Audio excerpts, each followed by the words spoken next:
बात चल रही थी कि आपकी तरबियत का ही असर आपके बच्चे कबूल करेंगे। खुदा के वास्ते बच्चों के सामने कभी भी सामने हो या उनके पीठ पीछे कभी भी अभद्र भाषा का इस्तेमाल आप न करें, ताकि उससे आपकी औलाद मुतासिर न हो सके, उससे आपके बच्चों में असर न डाल सके। आप अगर झूठ बोलकर फोन पर किसी साथी को बोलेंगे कि मैं घर पे नहीं हूं, तो बेटा 7 साल की उम्र में उसको नोटिस करेगा कि अब्बा घर पे रहकर भी बोलते कि घर पे नहीं हूं, ऐसा बोला जा सकता है। तो इस अदा को, इस किरदार को अपनी मेमोरी में फिट कर लेगा, वक्त जरूरत वो भी बोलेगा। आप किसी को गाली देंगे, माँ बहन की गाली देंगे, बच्चा वही याद करेगा।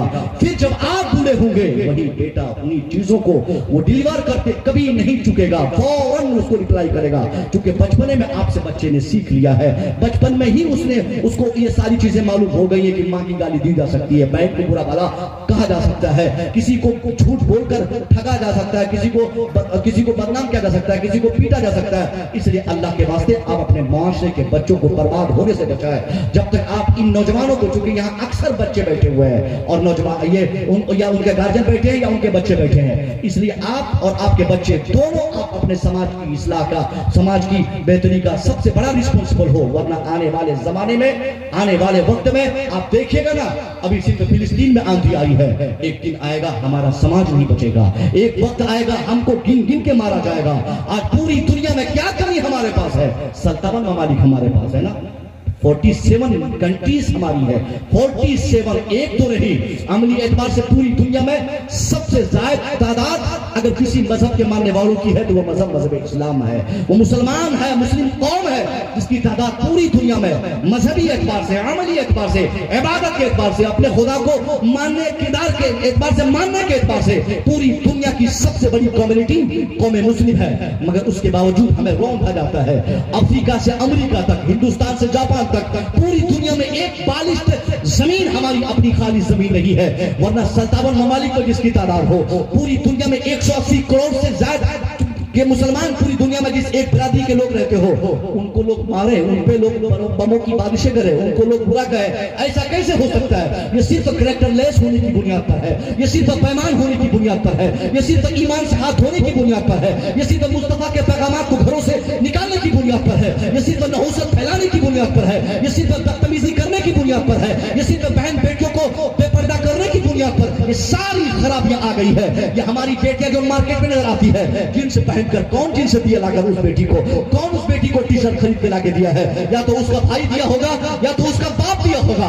और बाप और भाई के अलावा कोई थर्ड पर्सन अगर हमारी बेटी को कपड़ा खरीद के लाके देता है, तो हमें पूछने का हक है कि मेरी बेटी के दुपट्टा तुझे किसने दिया, ये टी शर्ट तुझे किसने दिया? इसलिए आज जो उर्यानियत हो रही है माहौल में, इसके भी जिम्मेदार आप हो, हम हैं, हमारे बड़े लोग हैं, बड़ों को इसकी जिम्मेदारी कबूल करनी पड़ेगी। हमारे बच्चों की उर्यानियत की जिम्मेदारी, हमारे बच्चों के बदलते मुस्तकबिल की जिम्मेदारी, हमारे बच्चों के बिगड़ते जमाने की जिम्मेदारी हमें कबूल करनी पड़ेगी, क्योंकि हमने अपने बच्चों को कभी अदब नहीं सिखाया, हमने कभी उनकी एक्टिविटी चेक नहीं की। बेटा हमारा रात के 12 बजे घर आए या 1 बजे घर आए, हम कभी उससे नहीं पूछते। बेटा चाहे सिगरेट पिए या भांग पिए, बाप कभी पूछने की जरूरत नहीं करता। बेटी चाहे नंगी घूमे या अधनंगी घूमे, उसको कभी उसकी मां कभी टच नहीं करती। जब ये आजादाना माहौल जिस माशरे में पैदा होगा, तो उस माशरे में शरीयत पर अमल नहीं हो पाएगा। जब शरीयत पे अमल होगा नहीं, इस्लाम के मुतालबात पे अमल होगा नहीं, कलमे के मुतालबात पर अमल होगा नहीं, तो अल्लाह की रहमतें हमारे समाज में कैसे दाखिल होगी? सिर्फ मस्जिद बनाने से मुसलमान कामयाब होगा क्या? सिर्फ जलसा करने से हम कामयाब होंगे क्या? सिर्फ किसी बड़े पीर के मुरीद होने से हम कामयाब होंगे क्या? नहीं नहीं, हमारी कामयाबी का राज हमारे इस्लामिक तौर तरीके पर अमल करने की बुनियाद पर है। हम हया वाले बन जाए, हमारी बेटी हया वाली बन जाए, हमारा बेटा हया वाला बन जाए, हम घर से निकले तो निगाहें छुपाए, हमारी बेटी निकले तो पर्दे का एहतमाम करे, हमारा बेटा निकले तो निगाहें झुका कर निकले। जिस दिन जिस माशरे का ये माहौल बन जाए कि हम दूसरों की बहू बेटी की इज्जत करें, अल्लाह की कसम हम दूसरों की बहू बेटी की इज्जत करेंगे। इस इज्जत की बरकत से अल्लाह हमारी बहू बेटी की इज्जत की मुहाफजत फरमाएगा। ऐसा अगर होता रहे कि हम दूसरों की बेटी को ताकते रहे, उसको परेशान करते रहे, उनके मोबाइल में मिस कॉल मारते रहे, उनको दिक्कत पहुंचाते रहे, तो याद रखिए आज आपने किसी की बेटी को परेशान करने का एक नया फंडा अपनाया है। एक दिन आपके घर में आपकी बेटी होगी, आपके घर में भी आपकी बहन होगी, कोई एक नहीं, उस वक्त आपकी इस किरदारी की बुनियाद पर आपकी आएंगे, उस वक्त आपकी ताकत काम नहीं आएगी। आपकी बेटी को बिगड़ने से आप नहीं रोक पाओगे, अपने बेटे को तबाह होने से आप नहीं रोक पाओगे। इसके लिए शर्त यह है कि हम पहले अपनी निगाहों की हिफाजत कर लें, हम पहले कायदे के मुसलमान बन जाए, हम पहले हया के पैगामात पे अमल कर दे, हम पहले इस्लामिक डिमांड पे अमल कर दे। इसकी बरकत होगी, हमारी बच्चियां, हमारे बच्चे दुनिया के जिस माहौल और सोसाइटी में रहेंगे, मैं मानता हूं हमारे पास झोपड़पट्टी है, उसी झोपड़पट्टी में बेटी महफूज रहेगी। मानता हूं मेरे पास घर नहीं है, उसी बेघर के इंसान को यह दावे के साथ कहने का हक होगा कि उसने अपने बच्चों को अखलाकी एतबार से ऐसा मजबूत किया है कि दुनिया के किसी आबादी में रहकर वो अजनबी के माहौल में तब्दील नहीं हो सकता है। ये सारी चीजें कब होती है?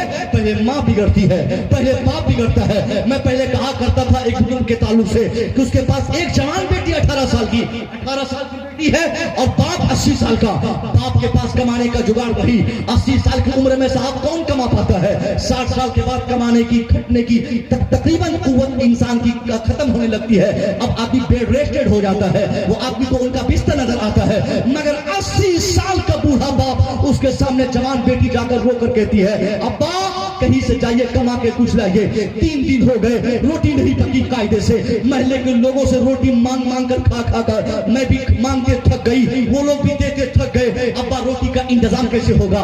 दाल चावल सब्जी का इंतजाम कहां से होगा? 80 साल की उम्र में भी बाप, कभी किसी का बाप अपनी बेटी के डिमांड को ठुकराता नहीं है। आज की तारीख में भी 25 साल पहले अगर किसी ने अपनी बिटिया की शादी की हो और उसका ससुर या उस लड़की का शौहर उसके बाप को फोन करके बोल दे कि अपनी बेटी की खैरियत चाहते हो तो पहले एक फ्रीज भिजवा दो वरना बेटी को लग दिया होगा, या ऐसे ही नॉर्मली कह दे कि अब्बा हमको एक फ्रीज चाहिए, तो 80 साल की उम्र में भी बाप बेचैन होता है। कभी बड़े बेटे से पैसा मांगता है, कभी किसी छोटे बेटे से पैसा मांगता है, कभी मंझले बेटे से बोलता है अरे तेरी दीदी को फ्रीज देनी थी, जब कहीं से 25-15 हजार का इंतजाम करो क्योंकि वहां से जरूरत उनको फ्रीज की है। यानी कभी भी बाप अपनी उम्र का हिसाब किताब नहीं लगाता, वो अपनी बेटी की ख्वाहिशात की तकमील करने में अपना कदम बढ़ा देता है। बाप कहता है ठीक है बेटी, तुम जब कहती हो तो सुबह मैं मार्केट जाऊंगा, काम खोजूंगा, काम मिलेगा, काम करके जो पैसे मिलेंगे उसी पैसे से दाल चावल का इंतजाम होगा, रोटी चावल का इंतजाम होगा। बेटी घबराओ मत। अब बेटी कुरान पढ़कर नमाज ईशा पढ़ के सो गई, फिर नमाज फजर के लिए उठती है, बाप भी बेदार हुआ, नमाज फजर दोनों अदा किए।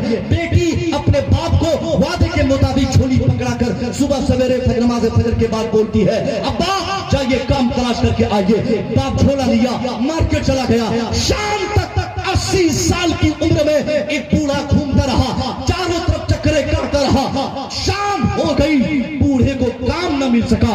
वापस शाम होते ही बूढ़ा घर की तरफ दौड़ पड़ा। उधर क्या, बेटी शाम को दरवाजे पर खड़ी अपने बाप की आमद का इंतजार कर रही है कि अब्बा अब शाम होते ही वापस आएंगे, झोली भरकर सामान लाएंगे। उधर शाम होते ही जब बाप दरवाजे पर खड़ा था, बेटी देखते ही रोकर पूछती है अब्बा आपकी झोली खाली क्यों है? अब्बा आपने काम नहीं लिया? अब्बा आपने कोई सब्जी का इंतजाम नहीं किया? अब्बा आपने दाल चावल का इंतजाम नहीं किया? आपकी जवान बेटी अब्बा क्या खाएगी, कैसे रात गुजारेगी, कैसे नमाज पढ़ेगी, कैसे रात गुजारेगी? बाप अपनी बेटी के हाथ को पकड़ के अपने हुजरे में ले गया और समझाते हुए कहा ए मेरी बेटी सब्र कर ले, ए मेरी बेटी सब्र कर ले। मेरी बेटी अगर तू सब्र करेगी तेरे सब्र की बरकत ऐसी मिलेगी कि अल्लाह तेरे बाप को इससे बेहतर बदला अता फरमा देगा। बेटी तू सब्र कर ले, बेटी तू नमाज पढ़। कल नमाज ईशा के बाद अगर तूने 4 रकअत नमाज नफल पढ़ी, आज 12 पढ़ दे, तेरी रात आसानी से गुजर जाएगी। कल तूने नमाज ईशा के बाद अगर सिर्फ 2 रकअत दो बारे कुरान पाक के पढ़े, आज तुम 5 पारा पढ़ दे, इंशाअल्लाह तेरी रात आसानी से गुजर जाएगी। यानी ऐसी परिस्थिति में जब बूढ़ा भी भूखा हो, बेटी जवान भूखी हो, घर में खाने का सामान नहीं हो, बाप भी नमाज पढ़ रहा है, बेटी भी नमाज पढ़ रही है, बाप भी सब्र का दामन पकड़ा है, बेटी भी कुरान की तिलावत कर रही है। न बाप थकता है न बेटी थकती है। ऐसी परिस्थिति हमारे यहाँ है क्या? हमारी साइकिल में हवा न हो तो हम जुम्मा की नमाज पढ़ने नहीं जाते हैं, गाड़ी में पेट्रोल न हो तो हम नमाज जुम्मा के लिए 2 किलोमीटर दूर जाना चाहते नहीं, मामूली से दर्द पेट में हो तो रोज रमजान का रोजा हम नहीं रहते। यानी कोई वजह थोड़ी सी छोटी सी होनी चाहिए, इबादत से जी हम तोड़ देते हैं। मगर सबक सीखनी चाहिए उस बंदे से, उस बंदे खुदा से कि जो आदमी खुद भूखा है, उसकी बेटी भूखी की है, उसको तो चाहिए अपनी बेटी को ये कहता बेटी छोड़ दे, आज नमाज मत पढ़, चुपचाप सो जा, सुबह देखा जाएगा। लेकिन नहीं, नमाजी बाप अपनी नमाजी बेटी से कहते हुए समझाते हुए कहता है बेटी कल से ज्यादा नमाज तू आज अदा कर, कल से ज्यादा तिलावत तू आज कर, तेरी रात आसानी से गुजर जाएगी। दूसरी सुबह फिर बेटी को बाप ने भेज दिया, तीसरी सुबह भेजा, चौथी सुबह आखिरी अल्टीमेटम देकर जब एक बेटी अपने बाप को मार्केट भेजती है तो कहती है अब्बा ये लास्ट चांस है, आज अगर आपने दाल चावल सब्जी रोटी का इंतजाम नहीं किया तो आपकी ये जवान बेटी कोई गलत स्टेप उठाने पर मजबूर हो जाएगी। बहुत डर गया वो बूढ़ा, बहुत डरते हुए धीरे धीरे मार्केट की तरफ बढ़ा। शाम तक मार्केट में घूमता रहा, कहीं से कोई काम का अंदाजा नहीं लगा। वापस वो घर आया, बेटी की निगाह से बाप की निगाह अब टकराती, इससे पहले बूढ़ा बेहोश होके गिर पड़ा। बेटी घबरा गई कि अब्बा बेहोश हो गए, चेहरा पे पानी मारने की कोशिश की मगर बाप होश में नहीं आया।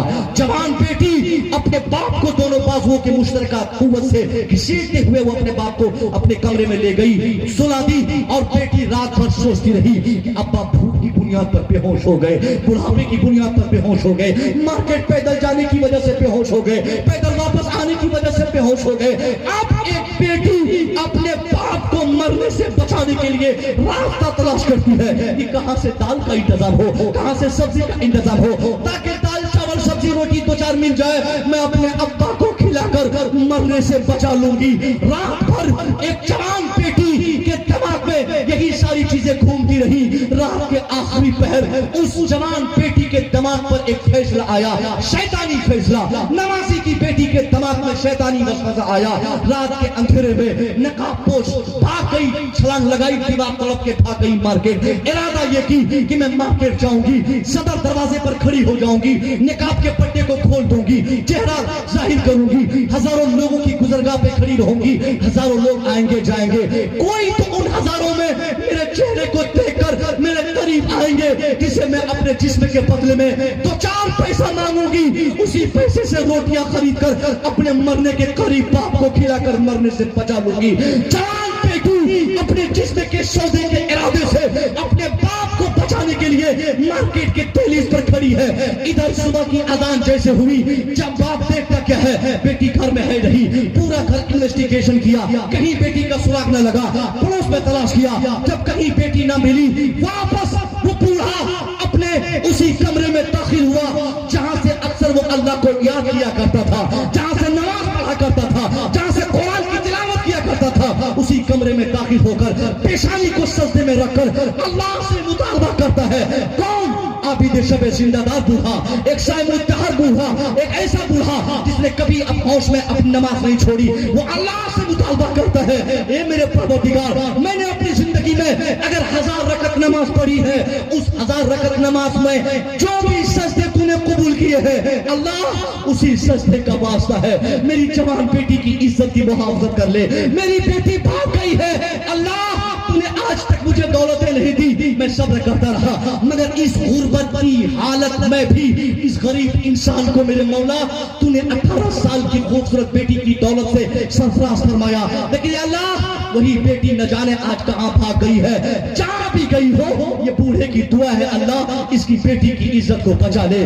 बाप अपनी बेटी की इज्जत की मुहाफजत के लिए सजदे में सर रखकर अल्लाह से अपने घर में मुतालबा कर रहा है। उधर शाम होते ही दरवाजे से दस्तक की आवाज बूढ़े को सुनाई दी। सर उठाया सजदे से, किंडी खोला, देखता क्या है कि वही सुबह की भागी बेटी शाम को दरवाजे पर खड़ी नजर आ रही है।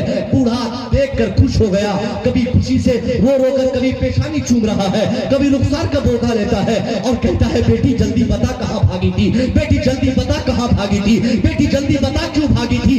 बेटी कहती है अब्बा याद कीजिए जब से आपने मुझे पैदा किया, जब से मैं होश संभाल कर आकिला बालिगा हुई, तब से आज तक आपकी इजाजत के बगैर मैं कभी आपके घर के सदर दरवाजे को क्रॉस की थी क्या? कहता है नहीं बेटी, तूने ऐसा कदम कभी नहीं उठाया, मगर आज क्यों उठागी? बेटी कहती है अब्बा मैं देख ली कि 4 दिन लगातार आप मार्केट झोली लेकर जाते रहे, शाम को खाली झोली लेकर वापस आते रहे। मैं समझ गई कि अगर ऐसे ही आप मार्केट जाते रहेंगे कोई अक्लमंद आपको काम नहीं देगा, क्योंकि आपकी पेशानियों पे झुर्रियां आ गई है, आपकी बीनाई कमजोर हो गई है, आपके पांव की ताकत दूसरों की बनिस्बत कम है, इसलिए कोई होशियार आदमी आप जैसे बूढ़े को काम पर नहीं रखना चाहेगा।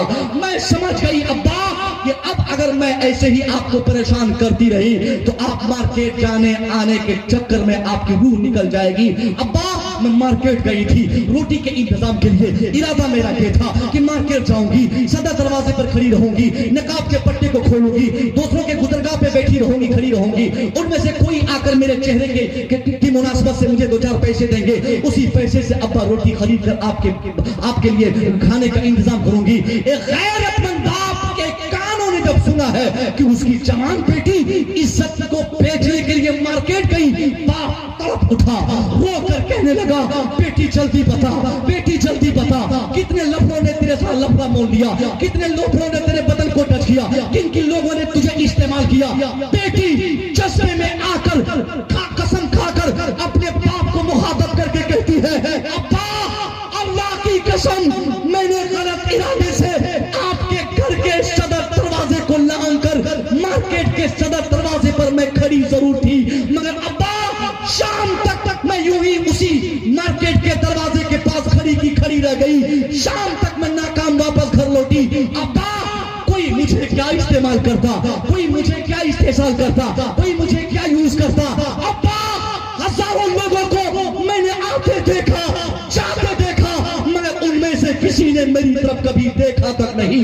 बाप कहता है मेरी बेटी कैसे कोई तेरी तरफ गलत निगाह उठाकर देखेगा, क्योंकि आज तक जबकि मैं तेरा बूढ़ा बाप किसी की बेटी को गलत निगाह से नहीं देखा है। एक बूढ़ा बाप जब किसी की बेटी को गलत निगाह से जिंदगी में कभी नहीं देखा हो, एक भाई जब दूसरों की बहनों की इज्जत करता हो, वो भाई दावे से कह सकता है उसकी बेटी, उसकी बहन या उसकी बेटी मार्केट में रहे या ट्यूशन के नाम पर वो स्कूल में रहे या कॉलेज में रहे, दुनिया का कोई लोफर उसकी बहन या उसकी बेटी की इज्जत पर हमला नहीं कर सकता। हम दूसरों की इज्जत करें ऑटोमेटिकली हमारी बच्चियों की, हमारी बहनों की इज्जत करने वाले हजारों लोग समाज में हो जाएंगे। आखिर में आपके लिए एक छोटा सा पैगाम, ये जो माँ बाप की खिदमत है नहीं हो रही है, ये सौदिया के नाम पर मामा को भूलने का जो माहौल चल पड़ा है, ये बीवी की खूबसूरती और उसके आगोश में एक जवान पलने के बाद अपनी माँ की मोहब्बत को फरामोश कर देता है, ऐसे जो हालात क्रिएट हो रहे हैं, इसकी भी इस्लाह की सख्त तरीन जरूरत है। अल्लाह के वास्ते नौजवानों अपने बाप को कभी धमकी मत दो, अपने बाप को कभी ये मत कहो कि अब्बा आपने मेरे लिए क्या किया है, क्योंकि ये फैशन बन चुका है। कोई बाप अगर 2-3 साल तक किसी एजेंट से बात करे, पासपोर्ट लगाए, ऑफिस जाए आए, अगर कामयाबी नहीं मिले तो गुस्से से बेटा बोलता है कि रवा हमारे लिए क्या कर ले बानी, आप हमारे लिए क्या किए हैं, तुम हमारे लिए क्या किए हो। यानी बाप को धमकाने डराने में हमने आज के जमाने में कमी महसूस नहीं की। मगर जो नौजवानों, क्या आपका बाप आपको सऊदीया भेजेगा तभी आपका वो बाप है? क्या आपका बाप सीमांत जैसे शहर में मार्केट में जमीन लेकर आपके नाम पे दुकान बनाएगा तभी वो बाप है? नहीं नहीं, बाप जमीन नहीं भी खरीदे तो वो आपका बाप है। बाप आपको सऊदीया नहीं भी भेजे तो बाप है। अगर आप जानना चाहते हो कि आपका बाप आपके लिए क्या किया है, तो कभी रात के अंधेरे में बाप जो दिन के उजाले में बूढ़े ये कपड़ा अपनी पगड़ी की तरह कपड़ा सर पे बांधे रहते हैं, उस कपड़े को हटाकर रात में अपने बाप के सर के बाल को गिनने की अगर आपको फुर्सत हो तो जरा गिन के बताओ कि कितने बाल आपके बाप के उड़ गए और कितने बाल अभी 40 साल की उम्र में ही आपके बाप के सर पे बचे हुए हैं। ये दाढ़ी का सफेद होना बाप का, ये बाल का सफेद होना बाप का, ये बाप को शुगर बाप को शुगर की बीमारी हो जाना, डायबिटिक हो जाना, ये हार्ट का पेशेंट हो जाना, ये किसकी वजह से है? ये सिर्फ औलाद की वजह से है। औलाद की परेशानी जब एक बाप को जब बाप सहन नहीं करता तो उसको तरह तरह की बीमारियां हो जाती है। अल्लाह के वास्ते हम अपने माँ बाप को कभी तकलीफ न दे, उससे हमेशा दुआएं ले उनको। अब आप अपनी बेहतर कमाई हो या मुख्तसर सी कमाई हो, उनको खुश करने का हर तरह से रास्ता अपनाए। मानता हूँ आपकी तनख्वाह 50,000 रुपया महीना है, आप कहीं के फोरमैन हो, कहीं के हेडमास्टर हो, कहीं के प्रोफेसर हो, कहीं के बड़े डॉक्टर हो, मगर ये सारी डिग्री और ये सारी कमाई कभी आपके काम नहीं आएगी वाकई अगर आप हमेशा खुशहाल जिंदगी गुजारना चाहते हो तो उसके लिए छोटा सा फार्मूला ये है, मजदूरी ही सही, मजदूरी करके अगर आपने अपने बाप के कदमों पे 1 महीने की पगार 5,000 ही आपको मिले, उसको कभी लाकर अपने बाप को दे दो, कहो अब्बा ये मेरी 1 महीने की तनख्वाह आप कबूल फरमाइए। 80-90 साल की उम्र में जिसका पूरा बाप अपने जवान बेटे के 5,000 की पगार को अपने पांव के नीचे देकर हाथ से पकड़ के कबूल करके अल्लाह से अपने बच्चों की खैरियत के लिए मुतालबा करेगा, अल्लाह की कसम उसका बेटा अपने समाज का करोड़पति हो न हो, वो 5,000 ही कमाएगा, अल्लाह उसी 5,000 की कमाई में मजा 1 करोड़ की अता फरमा देगा। मगर बाप खुश रहेगा तब बच्चों की कमाई में उसको खुशी का एहसास होगा। अल्लाह के वास्ते माँ बाप की इज्जत करें, उनका एहतराम करें, उनके इतने एहसानात है कि आप जिंदगी भर में पूरी दुनिया के तमाम पीरों का पांव दबा दबा कर आप थक जाए और माँ बाप के एहसान का एतराफ आपको नहीं हो तो मैं समझता हूँ आप एक नाकारा औलाद हो। और हाँ, आपकी जन्नत भी आपके बाप के पास, आपकी जन्नत भी आपके माँ के पास। कोई पीर आपको जन्नत नहीं भेज सकता।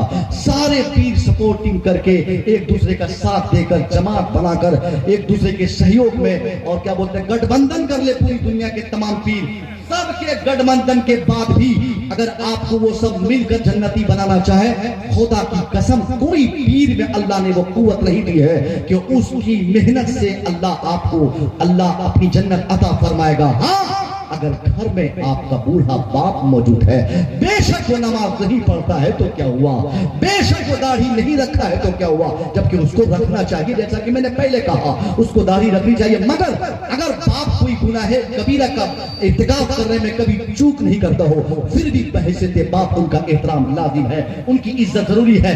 ऐसा नहीं कि उनको लटकाने की बात की जाए, उनको मारने की बात की जाए, उनको धमकाने की बात की जाए। अभी हमारे कारी साहब कह गए कि बहुत बड़ा एग्जाम ये पास कर गए, यूपीएससी में किसी का एग्जाम पास कर गए। साहब ये पास करना हमारा कोई कमाल नहीं था, मैं अपना तजर्बा आपको बताता हूँ। महीने के 30 दिन होते हैं, मगर महीने के 30 दिन के एतबार से इससे ज्यादा खिताब मेरा होता है, इससे ज्यादा दौड़ भाग की जिंदगी में मैं जीता हूँ। बहुत सारे प्रॉब्लम्स मेरी जिंदगी में मेरे साथ जुड़ी हुई है, जिसकी बुनियाद पर मेरे लिए पढ़ने का टाइम बहुत कम मिलता है। बावजूद इसके मुझे इस एग्जाम में अल्लाह ने कामयाबी दी। इस कामयाबी की वजह पर मैं जब गौर किया तो मुझे याद आ गई एक बात की, एक नमाज फजर के बाद मेरा बाप खुद नमाज फजर के बाद मैंने देखा कि कुरान पढ़ के तिलावत करके उसके बाद जब दुआ मांग रहे थे, मेरे अब्बा ये दुआ नहीं मांग रहे कि अल्लाह मुझे जन्नत दे दे, ये मेरे अब्बा ने नहीं कहा कि अल्लाह मुझे और पैसे दे दे, बल्कि बार बार रिपीट करके मेरे वालिद मोहतरम ने कहा अल्लाह मेरे मौलाना को तू कामयाब फरमा दे। मैं समझ गया कि मुसोबिन तेरी कामयाबी का राज तेरा पीएचडी तक पढ़ना नहीं, बल्कि उस बूढ़े बाप की दुआ है जो फजर के बाद तेरे लिए होती है। अपनी कामयाबी अपने बाप के कदमों के नीचे तलाश करे, और माँ बाप की भी जिम्मेदारी है अगर बच्चा नादानी करे तो उनको भी आप अपनी निगाहों से दूर ना करें, उनसे मोहब्बत करें, उनकी गलती को माफ करते रहें, उनके लिए अच्छा सोचें, अच्छी बात बोले, और छोटी छोटी बातों में भाइयों के आपसी तनाजों को आप गार्जियन की हैसियत से अपने बच्चों को आप डिवाइड न करें। किसी बेटे ने आपको एक दिन मुर्गा क्या खिला दिया तो छोटे बेटे ने नहीं खिलाया तो आप उससे बात ही नहीं करेंगे, उसकी बहू से कोई बात ही नहीं करेंगे। ये सब समाज में अक्सर होता है। 5 बेटे तो 5 बेटा थोड़ी हर टाइम आपको मुर्गा बना के खिलाएगा, कोई बेटा आज खिलाया, कोई 1 महीना के बाद खिलाएगा, कोई 2 महीना के बाद खिलाएगा। बेटा आपका है, उसके बदल में डीएनए आपका है, इसलिए सबको मोहब्बत से देखना। किसी को भी 1 रुपया भी बगैर किसी हक के आप ना दें। अच्छे बाप की पहचान है। ऐसा नहीं कि कोई बेटा आपको नहीं पूछता है तो बसोबास की जमीन किसी को दे दे, शहर वाली जमीन किसी दूसरे को दे दे, फलाने वाली जमीन किसी को दे, नहीं, सारे बच्चे आपके हैं, सबके हुकूक बनते हैं आपके सर पे। सबको बराबर की मोहब्बत करें, सबको आपसे उम्मीद है, आप सबके गार्जियन है। ये सारी चीजें इस्लाह की थी, मैंने कह दी। दुआ है मौला तबारक व तआला बोलने में हमसे, सुनने में आप सामीन से जो खता हुई हो अल्लाह इसे दरगुजर फरमाए। अस्तगफिरुल्लाह रब्बी मिन कुल्ली ज़ंबि व अतूबु इलैह। अस्सलामु अलैकुम।